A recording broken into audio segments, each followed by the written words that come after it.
നല്ല കാറ്റും മഴയൊക്കെയാണ്. എല്ലാവരും വീട്ടിൻ്റെ ഉള്ളിൽ തന്നെയാണെന്നറിയാം. സേഫായിരിക്കുക. ഒരു ഗ്യാപ്പ് കിട്ടിയ സമയത്ത് ഒന്ന് പയ്യാമ്പലം ബീച്ചിൽ തണുത്ത കാറ്റ് കൊള്ളാൻ വേണ്ടി ഇറങ്ങി. അതിനുശേഷം നമ്മുടെ ഹാജി അലിയിൽ നിന്ന് കുറച്ച് ചാട്ട് കഴിക്കാനൊരാഗ്രഹം. ദഹിപൂരി അവിടുത്തെ ഒരു ഒന്നൊന്നര ഐറ്റം തന്നെയാണ്. അതിങ്ങനെ കഴിച്ചുകൊണ്ടേയിരിക്കും. അവിടെ നിന്ന് നല്ല കടുപ്പത്തിലുള്ള ചായയും ചാട്ടും അതുപോലെ തന്നെ നമ്മുടെ മോമോസും. പിന്നെ ഈ ഒരു ഐറ്റം ഒരു സ്പെഷ്യൽ ഐറ്റമാണ് ഇവിടുത്തെ സ്പിനാച്ച് ചിക്കൻ. പച്ചച്ചീരനെ കൊണ്ടുണ്ടാക്കിയ ഈ ഒരു ഐറ്റം നമ്മുടെ ചിക്കനിൽ കൂട്ടി കഴിക്കാൻ ഒരു ഭയങ്കര ടേസ്റ്റ് തന്നെ കേട്ടോ. ഫോക്കും നൈഫൊക്കെ ഉപയോഗിക്കുന്നതുകൊണ്ട് ആ ചിക്കനേ വേണ്ടെന്നുള്ളത് അവരങ്ങ് തീരുമാനമെടുത്തു.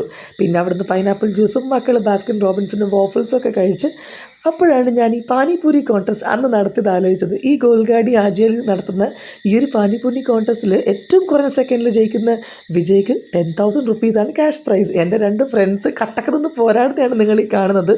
ഇതിൻ്റെ വിന്നർ ആരാണെന്ന് ഞാൻ പിന്നത്തെ വീഡിയോയിൽ പറയാം.